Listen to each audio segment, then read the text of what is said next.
Welcome back to the Horn Takes podcast, your Texas sports talk destination. I am your host, Sean Redfern. We got 8 Saturdays to go, folks. We are excited. 8 Saturdays till Texas football. Cannot get here quick enough. We've talked about it before. This is literally the worst time of the year for sports, especially for us here at the Horn Takes podcast. We are big baseball fans. We are huge football fans. And that's pretty much about it. I mean, I can do basketball. I can report on basketball, but I just don't get into it as much as I do the Texas football and the Texas baseball. We decided to record this show outside today because the weather is just so nice.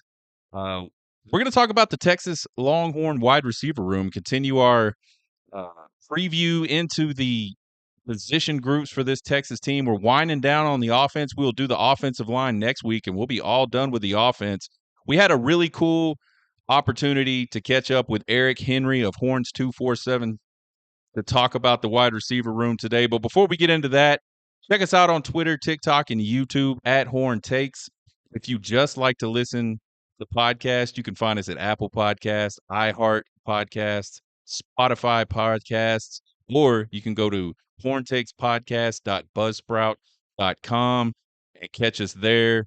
New episodes every week. Every time we do a show like this and put it up on YouTube, we immediately make it, put it up on Buzzsprout, which kicks it out to all those other places. But with no further ado, let's get into this position group review with Eric Henry. I hope you guys enjoy it.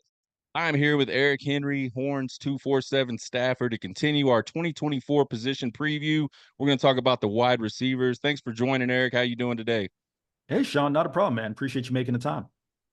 All right, for those of us that aren't as familiar with your background and how you wound up at Horns247, why don't you give us the Eric Henry elevator pitch? I will try to boil it down to an elevator pitch. I'll confess, brevity is not my strong suit. That's also why I got into this field, right? But no, I've been with 24/7 Sports, Horns 24/7 for about a year. Or I guess May of 23 was when I started, and I actually moved out to Austin about a week before fall camp started last year. So got in, hit the ground running. My primary beats are football and men's basketball. Prior to join 24/7 Sports, I covered Group of Five football for 6 years, covering primarily Conference USA in South Florida, Florida and National, Florida Atlantic. A little bit before then, I was covering high schools and Northern Illinois up in the Chicagoland area. Went to grad school in that area, so figured I'd stay there for a little bit. But I'm a Florida native, born and raised in Tampa. Went to UCF. I do not think the UCF national championship was real, despite the fact that my alma mater claims it very well. But I understand why they claim it. So yeah, that's a little bit about me, and happy to jump on with you.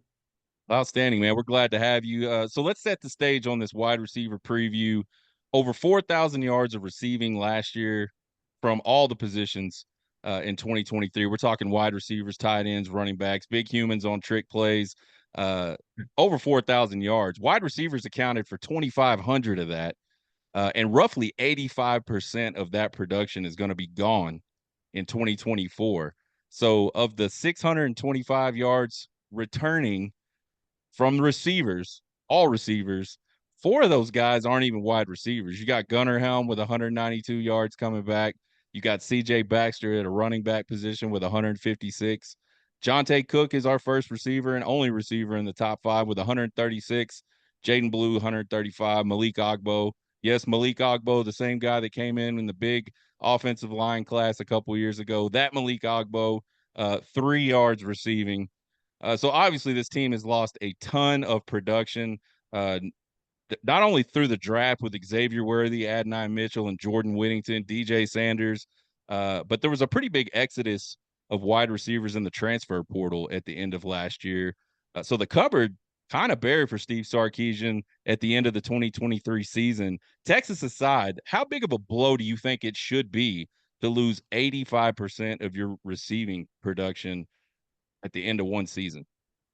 Listen, Sean, I'll admit, going into the offseason, when Texas walked off the field and those of us left the Louisiana Superdome, one of my biggest questions during the offseason was going to be the receiver room, right? Would an A.D. Mitchell return? Obviously, the chances that were pretty slim, but you still had to ask the question, would a J.T. Sanders return? Those guys did not. Of course, Jonathan Brooks did not return. So that's memory serves off the top of my head. Is it 5 or 6 Texas's top 5 or 6 pass catchers from last year in terms of yards did not return. So you say, how big of a blow is it? Well, Steve Sarkisian clearly had an inkling that he might get his quarterback back. And once he did, Quinn Ewers made the decision to return. He's like, I got to go out and stockpile receivers. Certainly did that. You get a Matthew Golden from Houston, someone who was a 4-star recruit, played alongside Tank Dell his freshman year, then stepped into quote unquote the #1 receiving role. Houston actually had a pretty deep receiving core last year with Donovan Smith, guys like Joe Manjack, Stephon Johnson, and others, but a very talented guy in Matthew Golden comes in. Silas Bolden comes in, Oregon State's leading receiver, a guy who's kind of diminutive, 5'8", 175 pounds, but certainly a speedster, can get up and down the field, get in and out of routes very quickly. And then you get an Isaiah Bond. The unexpected retirement of Nick Saban opens a door for the transfer portal and kids to leave. Isaiah Bond, one of the fastest guys, arguably in college football, but certainly on this Texas roster, he comes in, and I think he fills a really pivotal role in my mind in the Xavier Worthy role in Texas's offense. And of course, you get Amari Niblack as well. So, just kind of short answer it there. It's not a concern when you take a look at the guys they got. And then the players they're returning have really stepped up. Jonte Cook was someone who was really on the verge of getting playing time. Steve Sarkisian said the only reason guys like him and DeAndre Moore, who physically looks like a different guy than he did last year, the only reason that those guys didn't get playing time was just because there were veterans in front of them that Steve Sarkisian trusted. So you talk about those 5 guys, and then you add in a Ryan Wingo, who looks like he's ready to compete and make an impact year one. Had a great spring, obviously a great orange and white game, 2 touchdowns there. So quite frankly, that's the least of my concerns. You can take a look at the way this wide receiver room is shaped up, given some of the additions and some of the returners as well.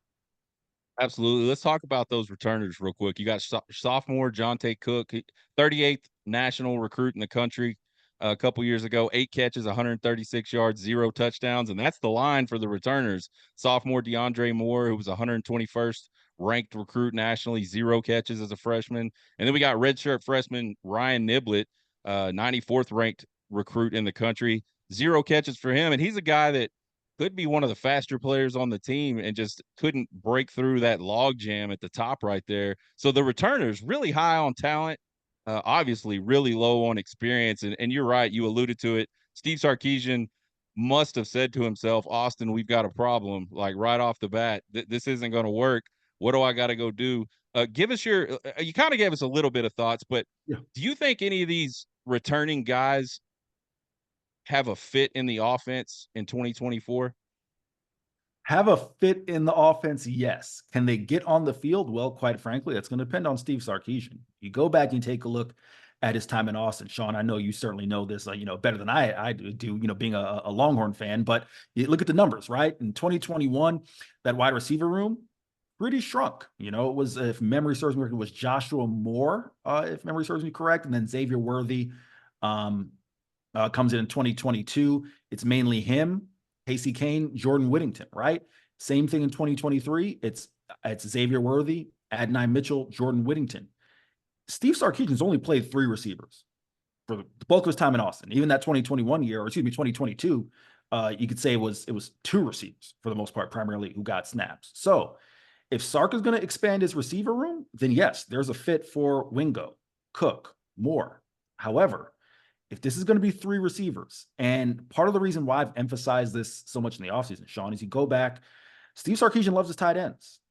Jatavian Sanders got a lot of snaps in 2022 and 2023, of course, both as years as a starter, but Gunnar Helm. Gunnar Helm plays a really pivotal role in this offense. In 2022, primarily just a blocking tight end, he went to Jeff Banks and said, hey, what do I got to do to get on the field? Jeff Banks told him he's got to get athletically more well-rounded. He did that. He was one of the guys who stood out to me during my first fall camp, because everything I heard about Gunnar Helm was he's this big, burly blocking tight end. I'm thinking, all right, he's a guy who's, going to look awkward in his routes. No, he looks smooth and fluid. To the fact that, what did Gunnar Helm have? Some like 14 catches for $192 last year and a score. I'm not, eye-popping numbers, but certainly a guy who's worked his way into a receiving threat. If Sark is going to be a guy who's 12 personnel, 1 running back, 2 tight ends, then he can only have 3 receivers on the field. Is he going to kind of play around with those offensive sets, find ways to go a little, 10 personnel, go empty? We'll see what happens. But that is really the best way I can answer that question. Now, to be fair, it's first world problems. every football team in the nation would love to have 6 receivers and be like, man, how are we going to get these guys on the field, right?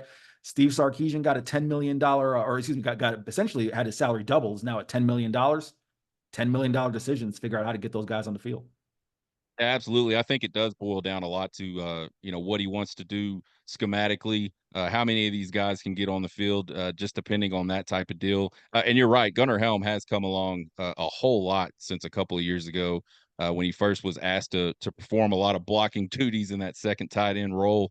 Let's talk about these transfer portal additions real quick. You alluded to them earlier. You got Matthew Golden, a junior out of Houston. This guy's almost 1,000-yard receiver in his time at Houston, 13 touchdowns. He scored 2 touchdowns against Texas last season, and then he took 2 touchdowns back on kickoff returns. I think he was one of 5 guys in the country last season that had 2 touchdowns on kickoff returns. So obviously he's a guy that can stretch the field in a lot of ways, not just offensively. And then you got Isaiah Bond. You already talked about him. He's almost 1,000-yard guy, just shy of 900, 5 touchdowns at Alabama. And then Silas Bolden, another guy. He's over 1,000, 9 touchdowns. And the cool thing I like about Bolden is you look at a guy like Keelan Robinson and what his role was in this offense at Texas. Bolden to me is a type of guy that could line up in the backfield. He's carried the ball 21 times for over 200 yards and 4 touchdowns in his career there at Oregon State. He also has a punt return. Do you think that these 3 guys, so we talked about the holes that, obviously Adonai Mitchell, Xavier Worthy, JT Sanders, those guys are gone after the Sugar Bowl. Do you think this group of transfers does a good enough job of filling the gaps that we had in this receiver core? Listen, Sean, I could make the argument that they do not just good enough, that they're better. And here's why I say that.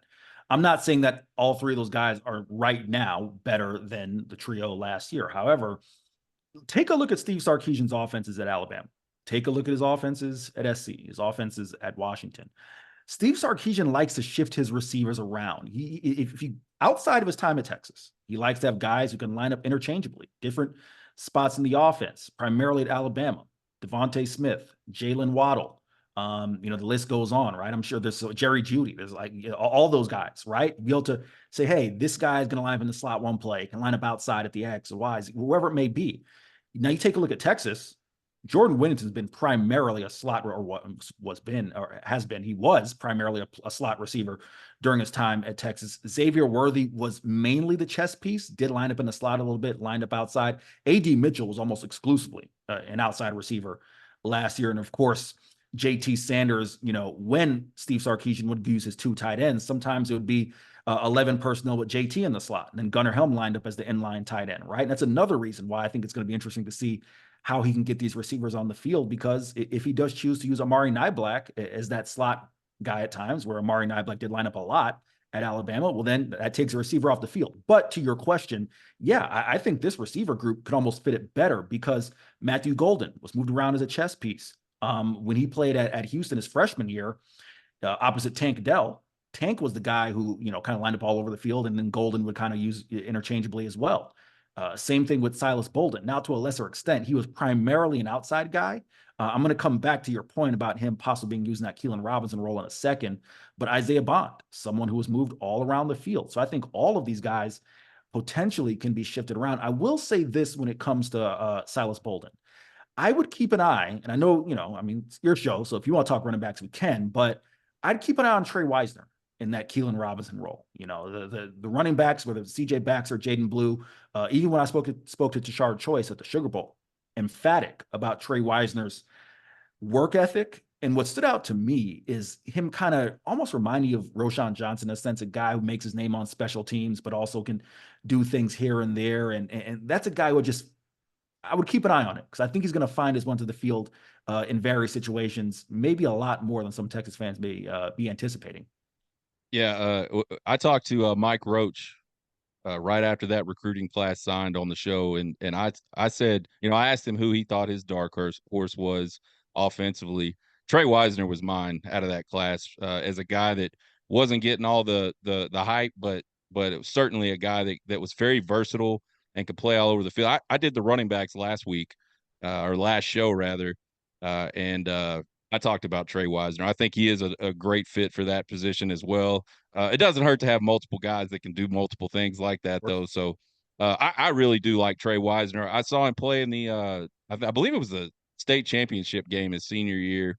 It was either the semis or the state championship game, and man, he really popped out on the field. And I think and then we saw him pop against Texas Tech late last season. And you're right. He does go out there and earn his playing time in a lot of various ways. And you got to always love a guy like that.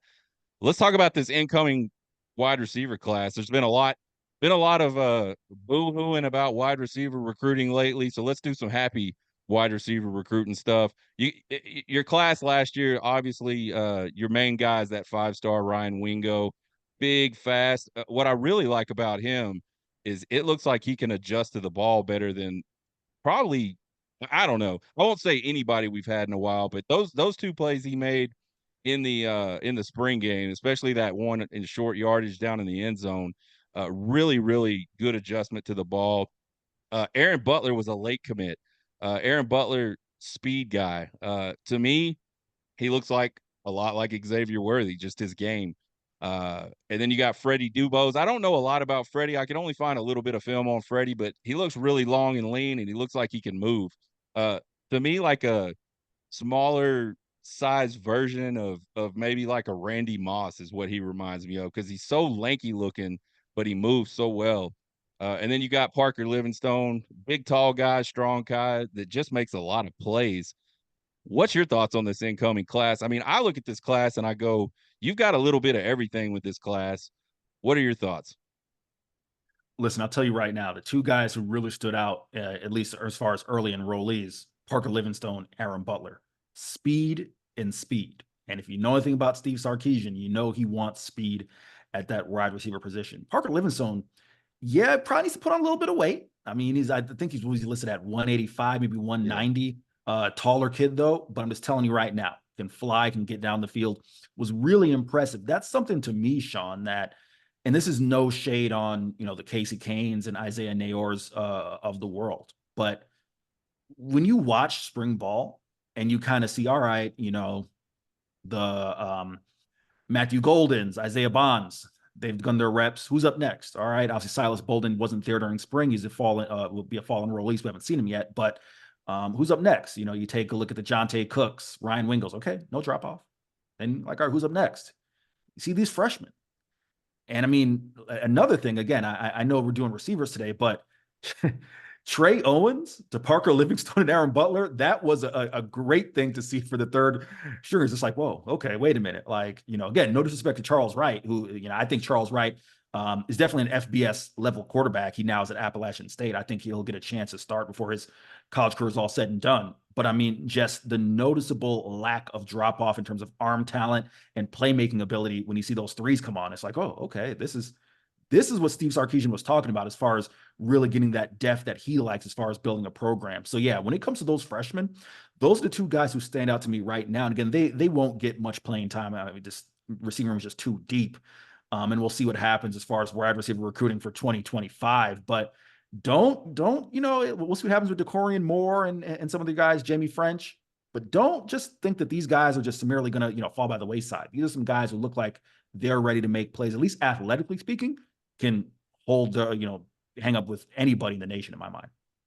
Yeah, I agree. I mean, I think you made a point about the twos and the threes coming on. I remember Steve Sarkisian's first spring game. There wasn't really any twos and threes to go out there and play. And then the next season, it got a little bit better. And then this last season, you see a guy that's fresh out of high school. You mentioned him, Trey Owens, just come on and just start dropping dimes all over the field to guys that are brand new as well. Really exciting times from a talent perspective. And you alluded to the depth. That's what a lot of people don't understand about college football and even probably the NFL as well. Uh, Everybody's ones are pretty dadgum good. No matter what level you're talking about, there's a lot of good players in the ones. Where the teams that really go on and dominate other teams or excel at is those twos and those threes. They can just keep rolling guys in and out that are almost just as good. It's almost the same guy every single time. That's hard to beat, and that's what Sark is building. We're certainly excited about that. Out of those four guys, I think I know the answer, but I'm going to ask it anyway. Who do you think comes out and makes an impact out of that freshman class from a wide receiver perspective, if anybody? Well, I mean, are you asking this year or just saying, kind Yeah, of yeah, yeah. projecting long This year, term? yeah. No, Who can this we year, I see mean, early on?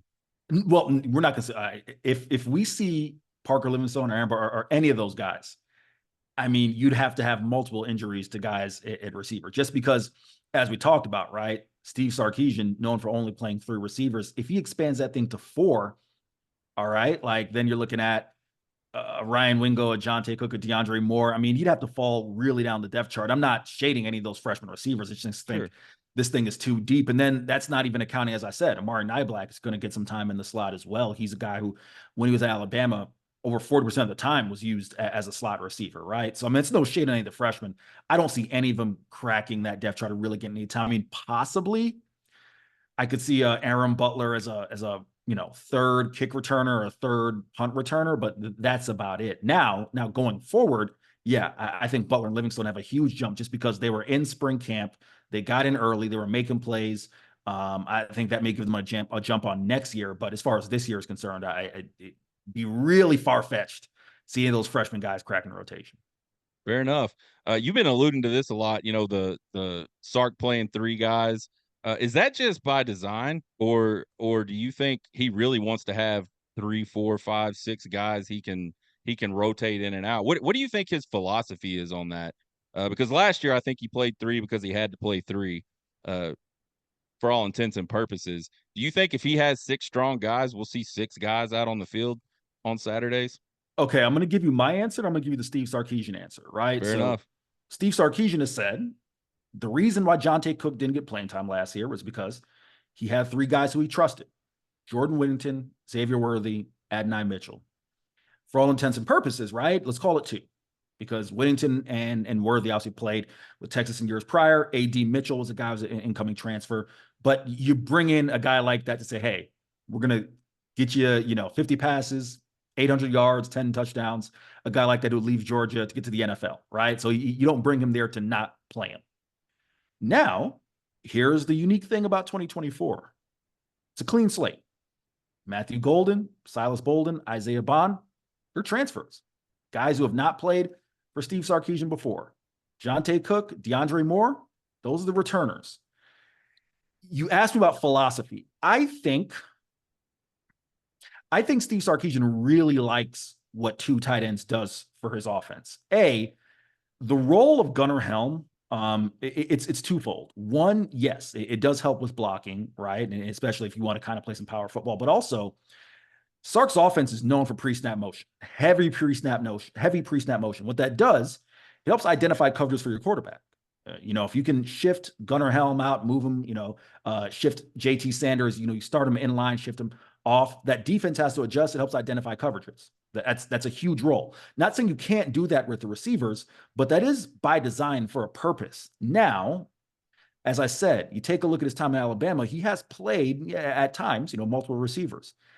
My gut tells me that he's not going to come off of his 2 receivers, of his 2 tight end sets, excuse me. What I think is going to happen is you're just going to see a guy who, again, is one of the sharpest and most creative minds in all of college football. It's not like he doesn't know what he's doing offensively. At times, he's going to run in more formations, and I think it gets tricky because, again, this isn't NCAA football. It's not Madden, right? You can't just shift from goal line to empty set, right? That's not usually how it works, because you game plan for teams, and then what you're doing is dictated at times off of what teams present to you. But I do think Texas fans should be more just prepared to see more of variations of sets. So a little more empty, a little more 2 tight end.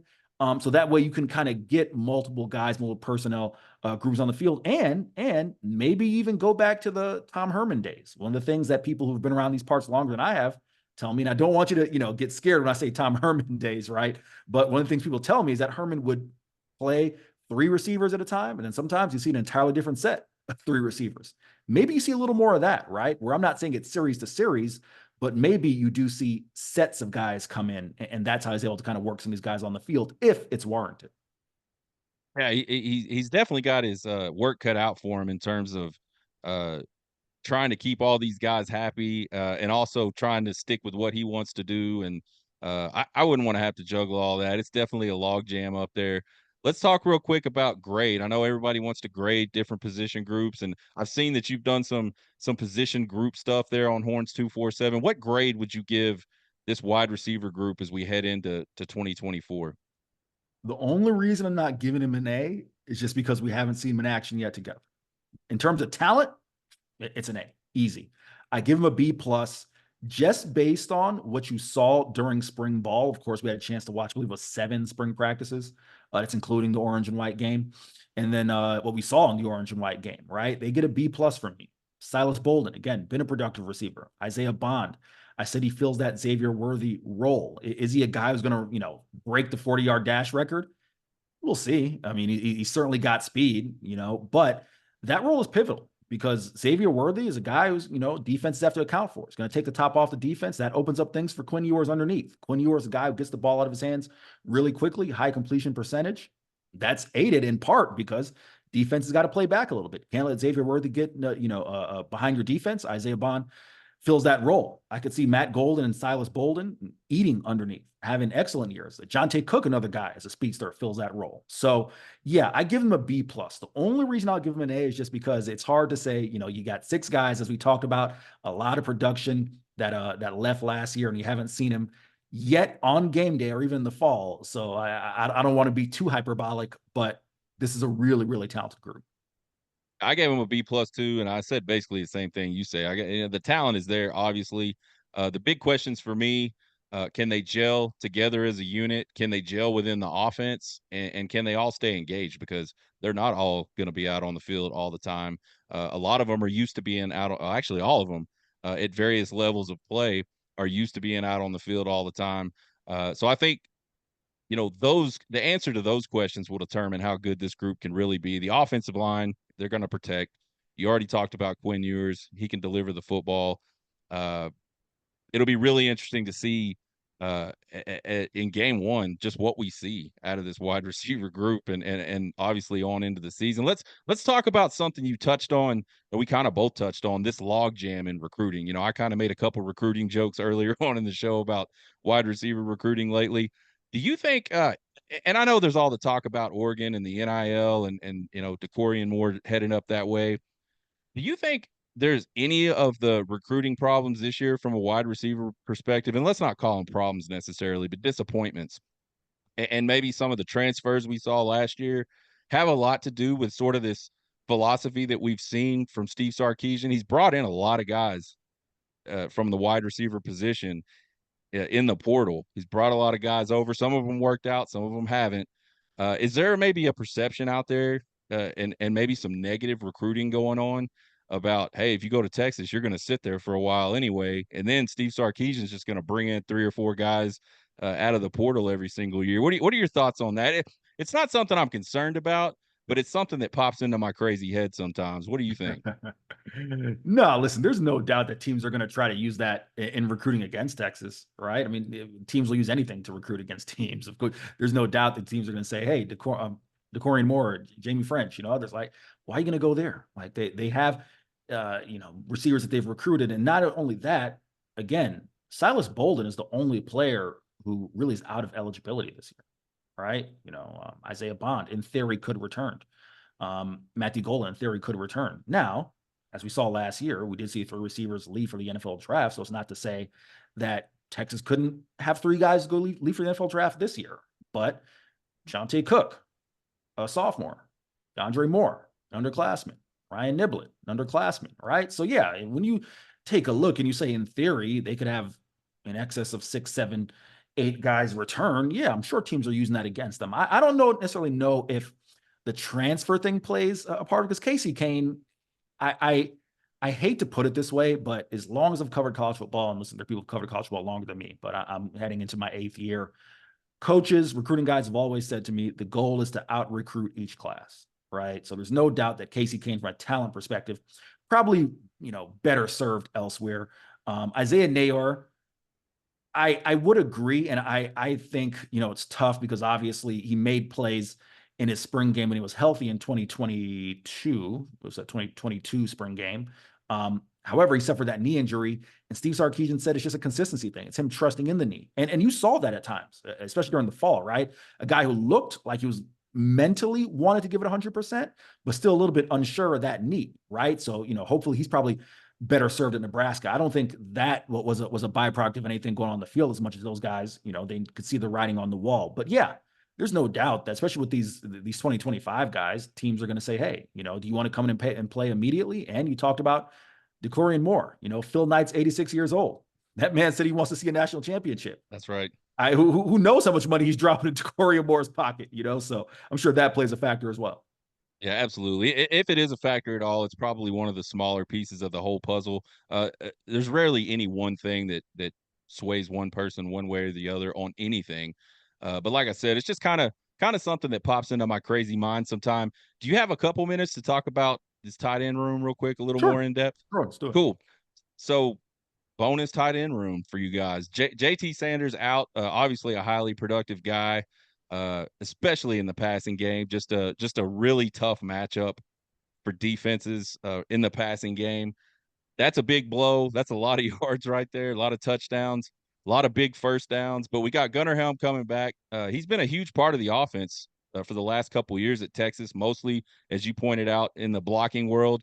But as you also pointed out, the guy can get open and the guy can catch passes. He pulled in 2 touchdown passes in 2023.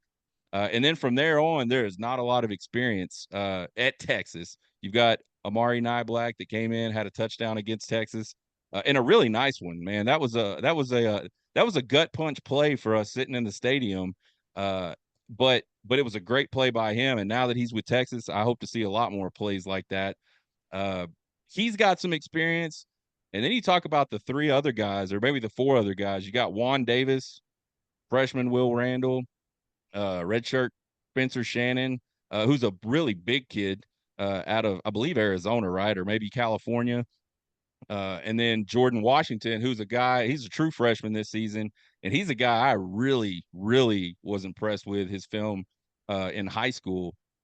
Talk about this tight end room a little more in depth and tell us, do you think that this tight end room can do enough to sort of fill the shoes that JT Sanders, the holes in the offense that JT Sanders left when he went into the NFL? Yeah, I know we're coming up on time, so I'll try to, give you a little bit of time here. I'll work in reverse, right? So you talk about Will Randall and Spencer Shannon. Yeah, Spencer Shannon's a West Coast kid. Will Randall, of course, played with Arch Manning there in Louisiana. Those kids, for the most part, you're not going to see them again in 2024. But Spencer Shannon's definitely coming on. Big kid, sizable kid. So he's definitely improving, I think, developing the way that the team expected. Jordan Washington was making plays in the spring. I mean, big athletic kid, 6'6", 6'7", 250 pounds. And athletically speaking, again, just looks like almost like a spitting image of a JT Sanders, to be completely honest with you. So he, again, will be a project player, but, someone who in 2025, 2026, no doubt keep an eye on. Juan Davis, of course, the big thing with him has been staying healthy, right? A lot of soft tissue injuries, but another athletic kid, former high school quarterback. We'll see if Juan can, crack the rotation again. Malik Agbo, a guy you mentioned, I love the Malik Agbo heavy package, especially with, if you ever go back and look at the 7-on-7 film of him playing tight end at 300 and something pounds, 6'8", right? Kind of wild how athletic he is. So I think those guys are kind of fighting for some of that heavy tight end stuff there. But the main 2 guys, yes, Gunnar Helm, one of my favorite players on the team, well-rounded, athletically speaking, just he's improving his game, really humble kid, just wants to do whatever it takes to help the team win. He's might even see starting type of numbers. I mean, Gunnar Helm, I don't have the number off the top of my head, but I think he played over 400 snaps or 500 snaps the last year just between receiving and his blocking role. So I would see him again in kind of that tight end 1A type of starter level type of snaps there. And maybe he's a guy who can crack 20 catches. Maybe, he takes his game to another level there. But Amari Niblack, everyone has said he's an even more athletic JT Sanders. He's a kid from my neck of the woods, Lakewood High School, St. Petersburg, Florida, 6'4", 230 pounds. So you're talking about really a glorified receiver, a bigger receiver who, in terms of size mismatch, what he can do, but his speed, everyone talks about him. Gunnar Helm said that dude's fast. And remember, Gunnar Helm played with JT Sanders, and they were really tight. And JT, obviously, the guy was a 4'6" guy there. So if Amari Niblack is a 4'5" or maybe even low 4'4" guy, that just gives you another weapon there in the offense. But yeah, really intrigued to see how Nyblack is used again. Split him out as a slot guy. I don't see him lining up much in line just because that wasn't what was used for much in Alabama. And quite frankly, you don't take a guy like that. You need to be an adequate blocker, right? Same thing with JT. You don't get guys like that and say, hey, go block 40 times a game. It's like, no, go create size mismatches and we'll get the ball in your hand. So that's kind of where I see that room working out, with Amari Nyblack being used mostly in the slot and Gunnar Helm as the inline tight end. Outstanding.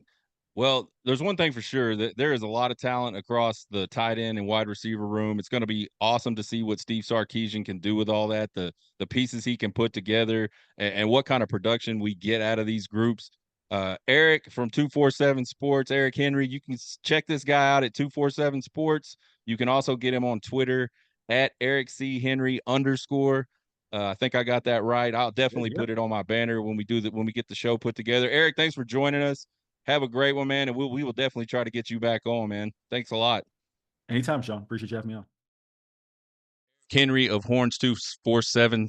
Man, we had a great time talking with Eric. I really love his insight. Always great to have new guys on the show and just get to talk ball with different people, man. Really enjoyed it. Dug in a little bit on Eric Henry and found out a little bit about his playing career. I looked at him and I said, this guy had to have played football. He's kind of wide in the shoulders. He did. He played a couple of years at Jacksonville University there in Florida, and decided that football wasn't going to be his future. So he made a smart decision. Kind of interesting. His college playing career kind of mirrors mine a little bit. I didn't go to near as big of a school as Jacksonville University, but played a couple years of college football and decided that, man, this is just not for me, man. It's just not fun anymore. I'm definitely not going to do this as a career. And so I moved on and did a lot of cool, interesting things in my life. So again, man, we appreciate having Eric on the show. Another thing, we talked a little bit about the recruiting, and man, Texas got busted up last week in recruiting. Oregon got commitments from, I think, three really highly rated guys out of the state of Texas. Phil Knight throwing a lot of NIL money around. Plus, Oregon has always been a place that's gotten highly rated guys, and I think players are excited about going and playing there just because of the Autzen Stadium and the 50,000 different uniforms and the PlayStations in the locker rooms, and just anything you can think of along those lines. So I'm certainly not boiling it all down to money, but there is certainly a lot of money getting thrown around. Texas fans, I don't think we should completely lose our minds and worry about this. I think if Texas can go out and put another really good season together like they did in 2023, I think a lot of these guys that are right now committed to other schools, especially Oregon, I think a lot of these guys will reconsider their commitments. Maybe they don't end up coming back to Texas, but I don't think the door is shut. I guess that's the message I'm trying to get across. I think that these recruitments will go down to the wire, and I know that Texas will stay involved with these guys as we head down to, early signing day in December.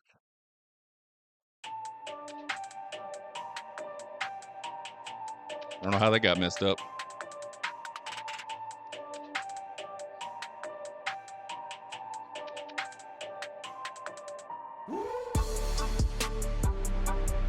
All right, y'all. Thanks for watching. Thanks for listening. Sorry we had a little technical difficulty there. It happens sometimes. Thanks again to our very special guest, Eric Henry from 247 Sports, for joining us today. You can see his content again at horns247.com and on Twitter at Eric C. Henry _. We'll be back next week. We're going to continue our Texas football position preview with the big humans on offense. Y'all know we love those big guys. We're a big guy ourselves, so we love the big ones. We'll talk about the offensive line next week. Don't forget about our Texas football ticket giveaway. Details on Twitter at Horn Takes. It's a pinned post in my profile. Or you can email me at horntakespodcast@gmail.com. Find us on Twitter, TikTok, and YouTube at Horn Takes. Give us a subscribe and a follow. It will not cost you guys a thing, but we appreciate the support. Email at horntakespodcast@gmail.com with all your questions, comments, concerns, and criticisms. We love them all. You have a good weekend. Get hooked.